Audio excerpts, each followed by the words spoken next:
नहायत अहम अदबी मजलिस में मथे वेठल साम्हूं वेठल मुंहिंजे लाइ सभई हिकु जेतिरा मौज़ ऐं मोतबर आहिनि।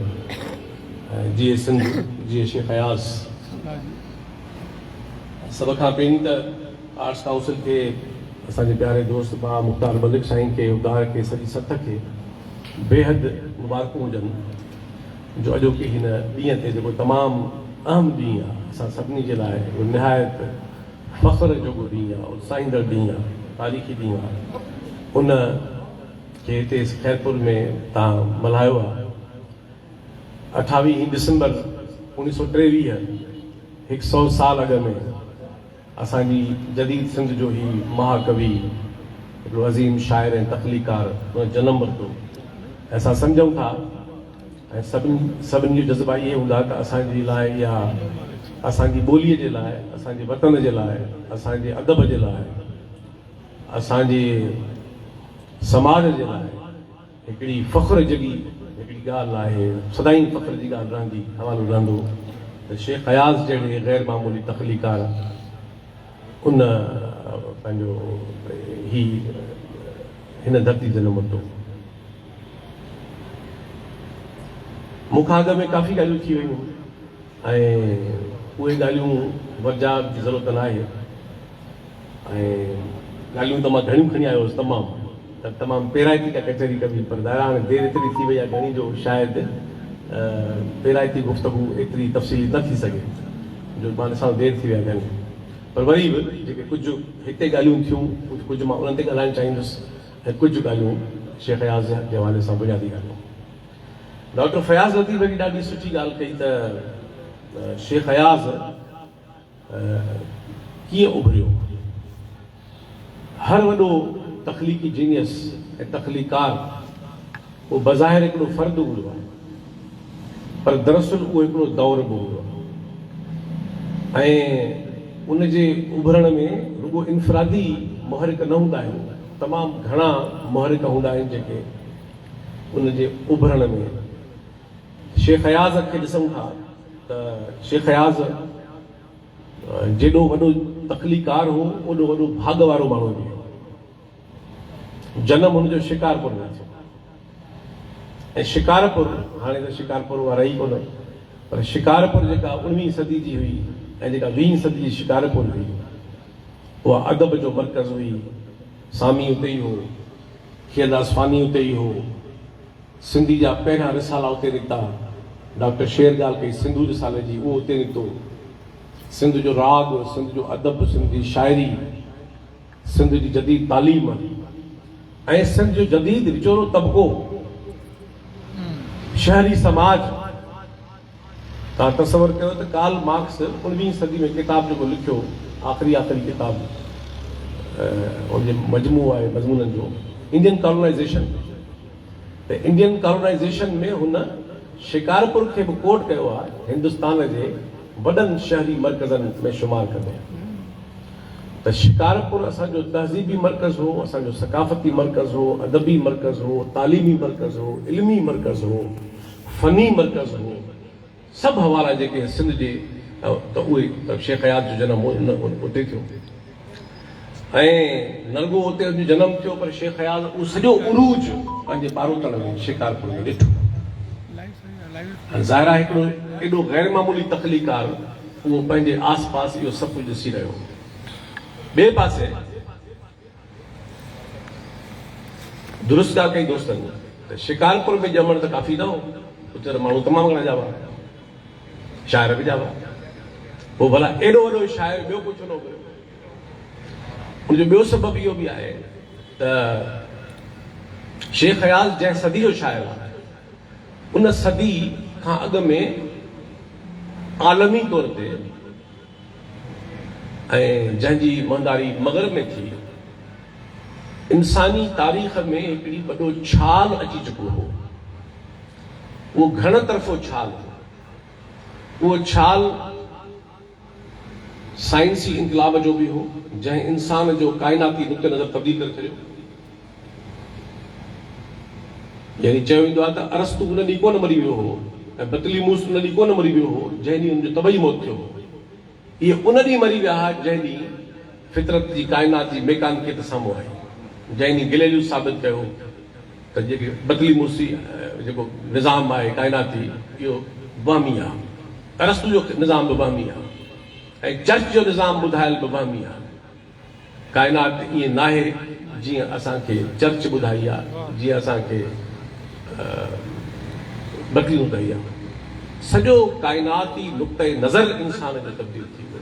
भलो इन ज़ाहिर आहे इन हर शुबे खे असर में वरितो, अदब खे, फ़िक्र खे, फ़लसफ़े खे, साइंस खे, तालीम खे, समाज खे, इंसान खे, सकाफ़त खे, मईशत खे। सनती इनक़लाब अची चुको, ग़ुलामी ऐं जागीरदारी ऐं क़बाइली ज़माननि खां पोइ यूरोप में हिकिड़ो सनती इनक़लाब आयो। उन नवां तबिका पैदा कया, उन नवां क़दुर पैदा कया, नओं समाज पैदा कयो, नओं इंसान पैदा कयो, नओं फ़िक्र पैदा कयो। ऐं ज़ाहिरा त अदब ऐं फ़न उन खां कीअं कटियल रहंदो। फ़लसफ़ो जंहिंखे चर्च बंदिश विझी छॾी हुई, हर वहमी ऐं अक़ीदे परस्त खे सभ खां वधीक ख़ौफ़ दरअसल इंसान जे तनक़ीदी शऊर मां आहे। छाकाणि त उहो हूंदो त पोइ हुनजा त कम पूरा थी वेंदा। वहम किथे बीहंदो? वहम जी बुखारी चयो आहे त वहमनि जे मुक़ामनि में सुती पई आहे, मगर जे हीअ क़ौम उथी पई त पोइ महशर खां तिखी आहे। वहम ऐं साइंसी इल्मु हिकु ज़मान ऐं मकान में गॾु हुजनि या ही हूंदो या हू। उहे तब्दीलियूं आयूं, फ़लसफ़ो नओं आयो, रोशन ख़याली आई। डांटे वर्जिल खे साण खणी ऐं जन्नत जो सैर करे ॾेखारियो ऐं कम लाइ छॾियईं पापाईअ जा चर्च जा। साणु खईं कंहिंखे? वर्जिल खे, रूमी तहज़ीब जो अज़ीम तरीन शाइर। उन खईं जीअं इक़बाल रूमीअ खणी चकरायो आहे, इक़बाल रूमीअ कयो आहे, चलो के तरीक़े सां। ऐं बुकेश पेजाज कहानियूं अफ़साना लिखणु शुरू कया, ख़त लिखणु शुरू कया, नओं अदब लिखणु शुरू थियो त घणी डिघी ॻाल्हि आहे। इहे सभु ऐं ॿ शयूं ॿियूं थियूं इन सॼी शइ नतीजे में। हाणे इहो सॼो जेको लॻाव हो इनखे सम्झण खां सवाइ शेख अयाज़ खे सम्झी कोन सघिबो ऐं शेख अयाज़ जे दौर खे। इनखे चयो वेंदो आहे जदीदियत, मॉडर्निटी। ऐं मॉडर्निटी छा कयो? घणाई कम कई, असां हिते मौज़ूअ आयो, पर मॉडर्निटी हिते जेको निस्बत जंहिं ॻाल्हि जी आहे उहा इहा आहे त उनखे चयो वेंदो आहे दुनिया में era of departure of metaphysics, मा बादुल तबैयात जो दौर आलमी इपिस्टीम तौर मोकिलायो, बाक़ी बाक़ियात तौर ते मौजूदु आहे, अॼु बि आहे। मा बादुल तबैयात अॼोके दौर जो ग्लोबल इपिस्टीम न आहे, बाक़ियात की सूरत में आहे। दुनिया सॼी में आहे, यूरोप में बि आहे, हिते बि आहे। त जेका जदीदियत हुई उन ॿियनि घणनि कमनि सां गॾोगॾु ॿ कम हिकिड़ा अहिड़ा कया जिन अदब खे तमामु बुनियादी तरह इन्फ्लुएंस कयो ऐं आर्ट खे। उहो हुयो त उन काइनात जे अंदरि जेके इंसान जा वहमी तसवर हुआ उन्हनि जी जाइ ते इंसान खे मरकज़ी हैसियत ॾिनी। जदीदियत जो जेको दौर आहे, फ़िक्र आहे, उन इंसान खे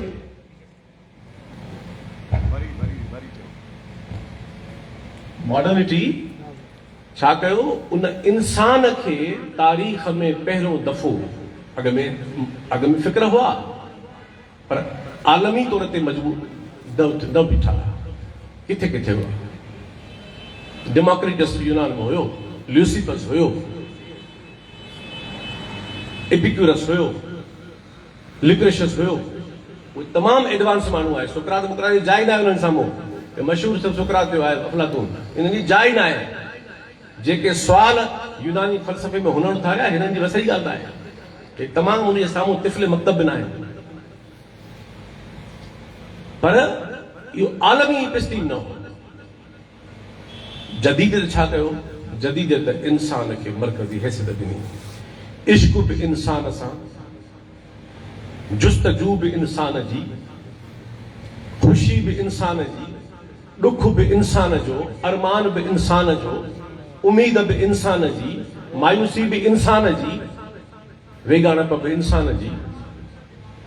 जेके बि तव्हां इंसान जूं दाख़िली ऐं ख़ारिजी वारताऊं तस्वुर में आणे सघो था, उहे सभु अदब मौज़ू तौर पंहिंजे अदब में खणी आयो। त हाणे असांखे इश्क कंहिंसां करिणो आहे? इंसान सां। आयात बि चयो, चवंदा तो ईमान में न आई, मुंहिंजो त इश्क इंसान सां आहे। इहा जदीदत हुई ऐं मुंहिंजे तमामु तफ़सील सां लिखियो आहे। हाणे किताब उम्मीद आहे त मार्च में किताब मोकिलींदुसि प्रेस खे, सभु शयूं छपियल अणछपियल। जॾहिं इहो तस्वर समाज में पेर खोले बीठो त दरअसल इंसान ई काइनात जो न, हिन दुनिया जो, हिन ज़िंदगीअ जो, काइनात जो थो चवां, काइनात में इंसान कुझु बि कोन्हे, धरती कुझु कोन्हे। हिन इंसानी समाज जो महवर ऐं मर्कज़ इंसान आहे। सभु कुझु इंसान जे ॿाहिरों थींदो, इंसान जे लाइ थींदो। इहा हिकिड़ी वॾी भलो छा ऐं इन अदब खे ऐं सॼो हाणे मां तफ़सील हुजे टाइम त मां तव्हांखे ॿुधाए सघां नाला खणी, पर उहो सॼो अदब, सॼो फन फिक्र सां गॾोगॾु ऐं उन में हिकिड़ो इज़ाफ़ो कहिड़ो थियो ॿियो त इहो फ़क़ति इनफ़रादी सुवाल नथो थी सघे। इहे सभई सुवाल जेके आहिनि, ख़ुशी, ॾुख, मायूसी, उम्मीद, अरमान, ख़्वाब, हसरतूं, एहसास, फिक्र, तख़य्युल, ये सभई फ़क़ति इनफ़रादी मामला न आहिनि। इनफ़रादी त ज़रूर आहिनि, प्राइमरीली इनफ़रादी आहिनि, पर इहे सभु इंसानी समाज जा इज्तिमाई सुवाल बि आहिनि। फ़लसफ़े ऐं इंसानी फ़िक्र हिन ते 200 साल कमु कयो। त शेख अयाज़ ऐं शेख अयाज़ जे दौर जा ॿिया अज़ीम वॾा शाइर, उन्हनि जे पोयां इहो सॼो पस मंज़र हो। पर शेख अयाज़ जो हुन में कमाल कहिड़ो हो? उहो कमाल कहिड़ो? मिसाल इहो त सभिनी में कॉमन आहे, इहो त फैज़ में बि ईअं ई आहे। सभु वॾा शाइर 20 सदी ईअं ई आहिनि, पर अयाज़ में हिकिड़ो कमाल जेको उहो तख़लीक़ी कमाल हूंदो, जंहिंजी ॻाल्हि दोस्त करे पिया आहिनि, उहो इहो हो त मग़रब में क्लासिकल दौर जे रद में आयो नियो क्लासिकल, रद में आई रुमानवी तहरीक, हर ॿी तहरीक रद में अचणु शुरू कयो। पर हिते अयाज़ जहिड़ो बा कमाल शाइर वेठो हो, तख़लीक़ी जीनियस वेठो हो, जंहिं क्लासिकल दौर खे रद्द न कयो, उनखे अपडेट कयो, उनखे ओन करे, उनखे पंहिंजो करे, उनजे सभिनी हुस्नाकिन खे पंहिंजो करे, सभिनी तसवुरनि खे नई माना ॾेई, नई मानवियत ॾेई, क्लासिकल दौर त सिंधी मां या बार बार ॻाल्हि चवंदो आहियां, इहा ॾाढी ग़ैर मामूली ॻाल्हि आहे, उर्दू में कोन आहे। सिंध शेख अयाज़ जदीद सिंधी अदब जो जेको दौर, जेको उरूज तख़लीक़ कयो, उहो पंहिंजे क्लासिकल दौर जे रद में कोन कयो, तसलसल में कयो, उनखे ओन करे कयो। ऐं जॾहिं मां चवां थो त उन में ज़ाहिर आहे त घणो जहान अची वियो। अयाज़ साहब जा 2 पस मंज़र ॿिया बि आहिनि, सम्झणु ज़रूरी। उहो इहे त अयाज़ नंढे खंड जो सिंध जो त हुयो, ॼाओ शिकार में ॼाओ, पर अयाज़ नंढे खंड जी तहज़ीब जो, सिंधू तहज़ीब जो, हीउ जेको सॼो जेको सरस्वती तहज़ीब आहे, जेके उन जो बि त ॼाओ हो न। वॾा माण्हू को थोरी पाण खे कंदा आहिनि महदूद ॻोठनि में, शहरनि में। वॾे माण्हू जो मतिलबु ई इहो हूंदो आहे त हुनजो तख़य्युल ऐं हुनजे ख़्याल ऐं फ़िक्र जो कैनवास तमामु वॾो ऐं वसी हूंदो आहे, हुनखे तारीख़ जो इदराक हूंदो आहे। शेख अयाज़ नंढे खंड जे अज़ीम शाइराना रिवायतुनि जो ग़ैर मामूली मुतालो कंदड़ हो। हुनखे वॾी दस्तरस हुई, हुनखे भक्ति तहरीक जी ख़बर हुई, हुनखे भरतरी हरी जी ख़बर हुई, हुनखे अमारू जी ख़बर हुई, हुनखे बिहारी जी ख़बर हुई, हुनखे कबीर जी ख़बर हुई, हुनखे बाबा नानक जी ख़बर हुई, हुनखे बाबा फरीद जी ख़बर हुई, हुनखे नंढे खंड जे तसवुफ़, वेदांत, भक्ति, जेके ऐं रुमानवी संस्कृत शाइरी जी रोमांटिक शाइरी आहे, जिस्मानी मोहब्बत जी शाइरी जेका आहे, इहे सभु शेख अयाज़ जे साम्हूं ज़ाहिर आहे हू उनजो वारिस हो। हू ईअं कीअं पियो करे सघियो त को ओचितो पंहिंजी कशे करे आयो, इहो खणी आयो। ऐं फारसी जी ॻाल्हि थी ज़ाहिरा फ़ारसी हुनजे घर जी ॿोली बि हुई ऐं फ़ारसी नंढे खंड में अयाज़ साहब खां अॻु में सदियुनि ताईं हिते जी ॿोली हुई, दरबार जी ॿोली हुई, तालीम जी ॿोली हुई, त इन करे फ़ारसी शाइरी ते ओपरी त हुई कोन। ऐं अयाज़ साहब जो उनजो बि ग़ैर मामूली मुतालियो हो। त इहे सभई शयूं जिन मिली हिकिड़े तख़लीक़ी जीनियस खे उहे बुनियाद फ़राहम कया जंहिंमें हुन पंहिंजो ग़ैर मामूली इज़हार कयो। ॿी ॻाल्हि मां सिर्फ़ु ॿ टे ॻाल्हियूं ॿुधायां। अयाज़ साहब जूं जेके ॻाल्हियूं थी चुकियूं मां उहे नथो वरजायां। अयाज़ साहब जी जेका इनफ़रादियत आहे हिकिड़ी उहा इहा आहे त ही नंढे खंड जो वाहिद अहिड़ो शाइर आहे 20वीं सदी जो जंहिं पंहिंजे दौर में शाइरीअ जे मग़रबी ऐं मशरक़ी सिन्फ़ुनि जे एतिरे घणे वसी सिन्फ़ुनि में पंहिंजो तख़लीक़ी तजुर्बा कया।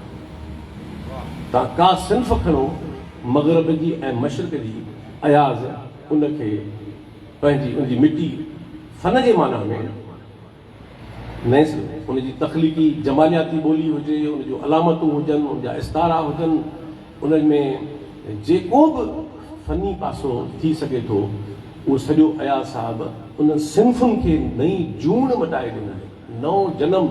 वाई गीत आहे, काफ़ी बि गीत आहे ऐं भॼन बि गीत आहे।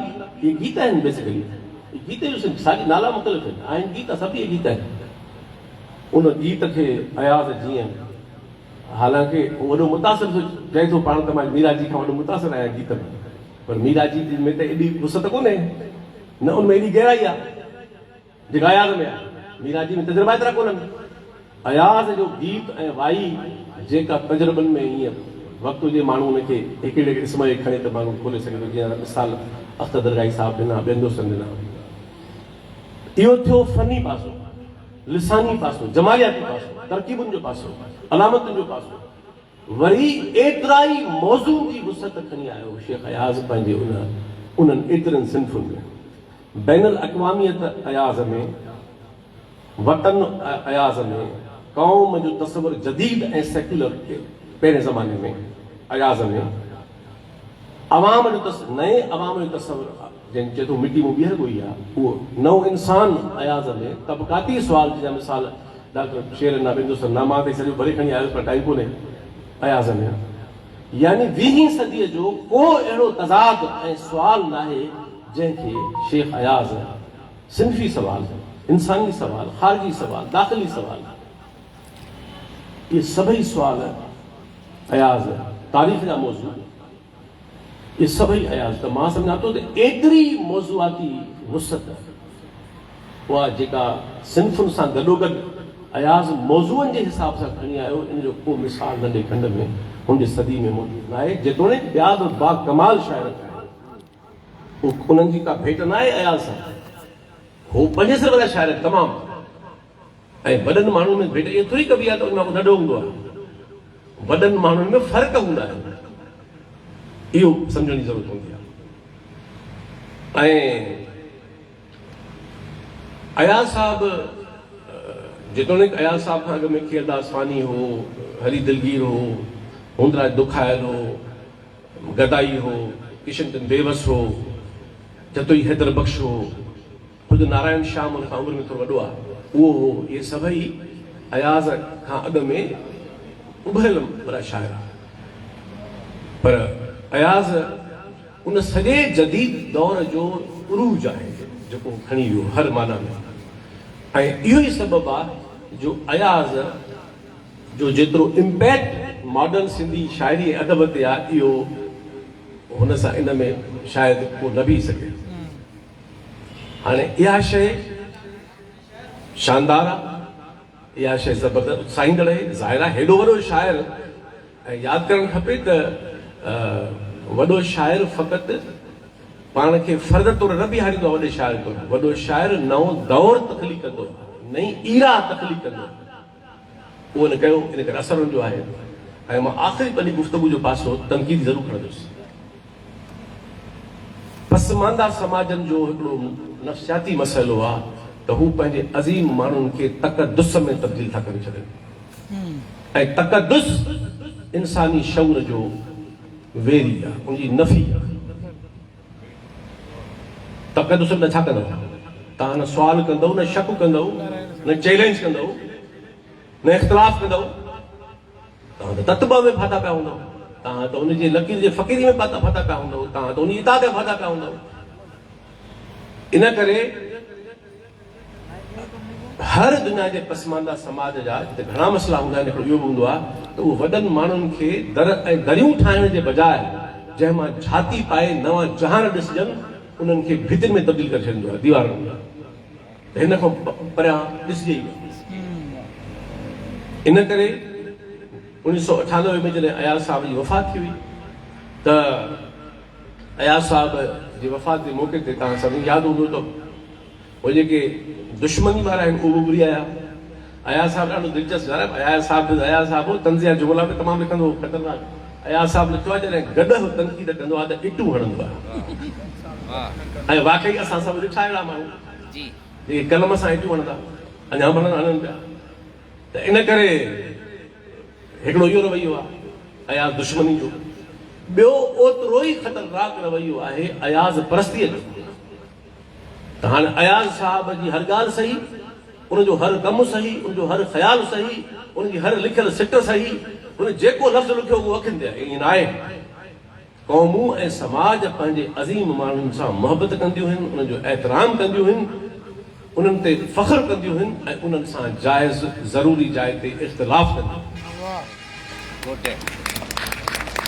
यूनानी तहज़ीब अॻिते वधिया छा जेकॾहिं इख़्तिलाफ़ न कना उस्तादनि सां शागिर्द पोइ छा अरस्तू जॾहिं रद्द कयो पंहिंजे उस्ताद अफ़लातून खे उन्हनि थी वियो छा हे अहसास कमतरी असां में पैदा थी वई आहे त को वॾे माण्हू ते तनक़ीद सां उन्हनि थी वेंदो वॾो साईं जीएम साहिब हुजे मोहम्मद इब्राहिम जोयो हुजे रसूल बलीजो हुजे इन्हनि खे बुत ठाहिण जी ज़रूरत न आहे शाह लतीफ़ हुजे इन्हनि सां मोहबत बि कबी कयूं था उन्हनि जो एहतराम बि कबो कयूं था उन ते फ़ख्रु बि कंदासीं कयूं था ऐं ज़रूरी जाइ ते ज़रूरत महसूस थी त उन्हनि सां किन जुज़वी ॻाल्हियुनि में किन बुनियादी ॻाल्हियुनि में जिते बि हूंदो उन्हनि सां इहो ई इंसानी तहज़ीब जो तसलसल ईअं थींदो आहे अॻिते शेक्सपियर ते कोठा भरिया था किताबनि जा पोइ नंढो थी वियो ग़ालिब हेतिरो दीवान आहे लिखियल किताब ग़ालिब ते वधारे पोइ ग़ालिब नंढो थी वियो मीर ऐं ग़ालिब जो पाण में तक़ाबली जाइज़ो आहे कोठा भरिया था किताबनि जा त मीर वॾो या ग़ालिब वॾो अञा ताईं निबिरो कोन्हे उर्दू में पोइ जबई नंढा थी विया छा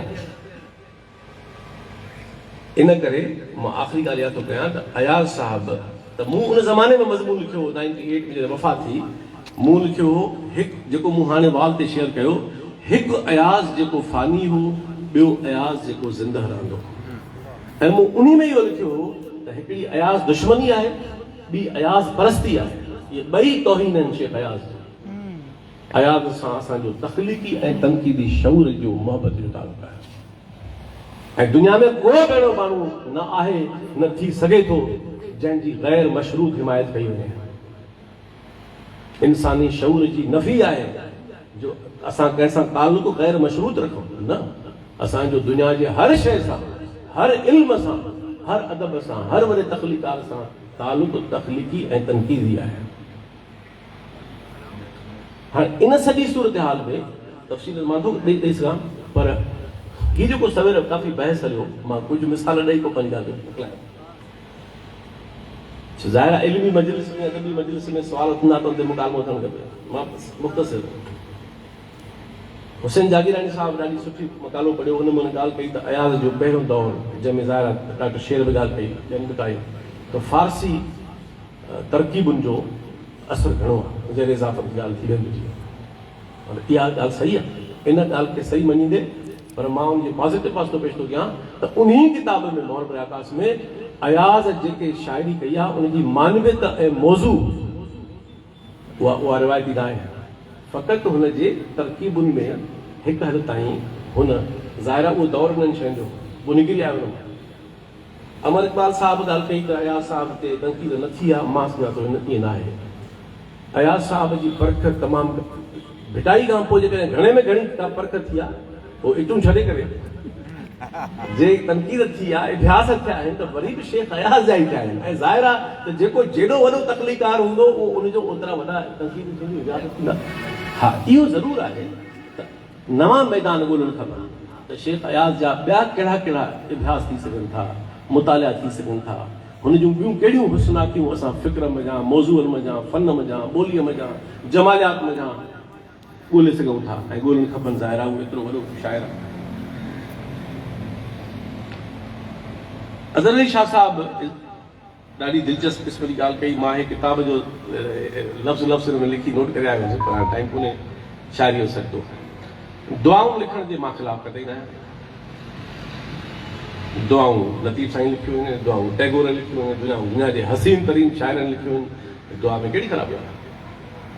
दुआ लिखण में का दुआ हिकिड़ी सिंफ़ आहे, जीअं ख़त सिंफ़ हूंदो हाणे वियो वियो आहे।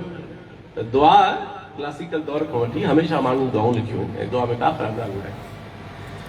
असुल ॻाल्हि आहे त उनजो मतन छा आहे, उनजो मतन छा आहे, उनजो टेक्स्ट छा आहे, उनजी मानवियत कहिड़ी आहे, इहो असुल सवाल। दुआ सां कोई इख़्तिलाफ़ ई कोन्हे। दुआऊं एॾियूं हसीन लतीफ़ साईं लिखी वियो आहे। साईं प्रोफेसर इब्राहिम पंवर साहब लतीफ़ साईं जे दुआउनि जो किताब शाइर कयो, जो मुहाग मूं लिखियो आहे। तफ़सील सां मूं लतीफ़ साईं जे दुआउनि ते तफ़सीली मकालो हुन में मौजूदु आहे मुंहिंजो, तव्हां उहो पढ़ी सघो था। दुआ जो न सवाल दुआ जो न आहे, इहा अॼाई ॻाल्हि आहे। दुआऊं छो लिखी, हुनजी मर्ज़ी आहे। तख़लीकार खे ज़ोरी पाबंद कबो आहे, न जेको वणेसि लिखे। इन करे मां इहा ॻाल्हि चई त अयाज़ साहब आख़िर में फ़िक्र तब्दील कयो, चवनि था हुन ॻाल्हि ते इहो हुनजो हक़ु आहे। असां केरु थींदा आहियूं हुन खां इहो हक़ु अचण वारा त तूं असांजे टर्म्स ते लिखो। हुन जेको बि लिखियो हुनजो हक़ु आहे, हुनजी वार्ताऊं आहिनि, हुनजो महसूसात आहे, हुनजो ख़्यालु आहे, हुनजा तजुर्बा आहिनि जंहिंमां गुज़री रहियो आहे। हा, जीअं तख़लीकार जो हक़ु आहे त हू जेको वणेसि लिखे ऐं बिना कंहिं बंदिश जे लिखे, पंहिंजी मुकमल तख़लीकी अदब खे, ईअं ई समाज जो हक़ बि आहे त हुनजे अदब ते, मौज़ूअनि ते, ॿोलीअ ते, कंहिं बि पासे ते पूरे एतिराम सां, हुनजी पूरे एतिराम सां जाइज़ो वठे, तनक़ीद बि करे। इन करे इहा ॻाल्हि कंदे मां थो ॻाल्हि अचां त हिन किताब शाइरी जो सजदो जेको किताबु आहे, जेको हिन नाले छपियो, इन में हसीन सिटूं बि आहिनि, यकीनन आहिनि। इन में के हसीन दुआऊं बि आहिनि, निहायत हसीन दुआऊं। ज़ाहिर असां अदब जा माण्हू असां थोरी रहंदासीं त पोइ उन्हनि खे जंहिं शइ में हुस्न हूंदो, ख़्यालु हूंदो, जमालियात हूंदी, त उनखे कीअं पसंदि न कबो। पर हिकिड़ी ॻाल्हि हिन में आहे जेका अयाज़ साहब खे त पूरो हक़ु हो, उनखे त हक़ खां केरु इनकार कंदो, उहो इहो त अयाज़ साहब जो जेको आख़िरी दौर आहे, मां इन ॻाल्हि खे थो पूरो कयां त अयाज़ साहब जदीदियत खां वरी वापसी कई मां बादल जदीद न। हुनजो आख़िरी दौर टोटल रिटर्न टू मेटाफिज़िक्स आहे। जे तव्हांखे काई हुजे मां तव्हांखे हुनजो हिकिड़ो हिकिड़ो इस्म खणी हुन ते खोले ॻाल्हाए सघां थो त उहा कीअं वापसी आहे मेटाफिज़िक्स। हुनखे हक़ हो, हुनखे अख़्तियार आहे, उहो असांजो हाणे मोहताज बि कोन्हे, उहो वियो वियो, हुनखे असांजी परवाह बि कोन्हे।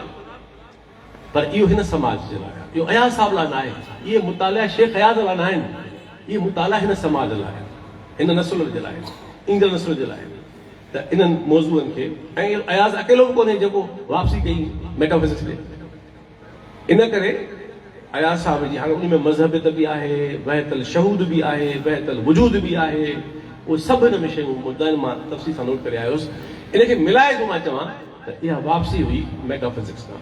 हाणे जेके मज़हबी दुनिया जा माण्हू आहिनि, अक़ीदे जा माण्हू आहिनि, उहे इन ते फ़ख्रु था कनि त ॾिसो, सम्झी वियो न ॻाल्हि? तव्हां अञा गुमराह आहियो, हू सम्झी वियो, हू सम्झनि था त इहो अयाज़ जो उरूज हो, हुननि खे हक़ु आहे। असांखे उन्हनि सां बि को हक़ु फैसले जो अख़्तियार कोन्हे त तव्हां पंहिंजी इहा ॻाल्हि न सम्झो। पर इहो हक़ु मॉडर्निटी वारनि खे बि आहे, इहो सम्झनि त अयाज़ साहब पंहिंजे नस्र में, अच्छा इहा मां वाज़ी ॻाल्हि कयां, शाइरीअ में हू आख़िर ताईं बाकमाल बीठल आहे। अयाज़ साहब रुगो शाइर त कोन हो, दानिश्वर बि हो, हू साहिब राय माण्हू बि। इन करे अयाज़ साहब पंहिंजे नसरी टुकड़नि में हर मौज़ूअ ते तबसरा कया आहिनि, तबरा बि कया आहिनि, तनक़ीदूं बि कयूं, रद्द बि कयो आहे, हिमायत बि कई आहे। उन में तमामु घणी गुंजाइश मौजूदु आहे तारीख़ जे इदराक जे बारे में, तारीख़ जे वॾनि माण्हुनि जे बारे में, तारीख़ जे हैपनिंग्स जे बारे में, तारीख़ जे इनकलाबनि जे बारे में, दुनिया जे वॾनि मौज़ूअनि जे बारे में तमामु घणी गुंजाइश आहे ऐं मां हुन ते लिखियो आहे। उहो छपो असांजो फ़र्ज़ु आहे। अदीब जो ऐं नक़ाद जो कमु उहो को मदारी थोरी आहे जो माण्हुनि खे भई ख़ुशि करे। माण्हू न क़बूल कनि ऐं मूंखे इहो कॾहिं शौक़ु न रहियो आहे त माण्हू मूंसां मुतबिक़ थियनि।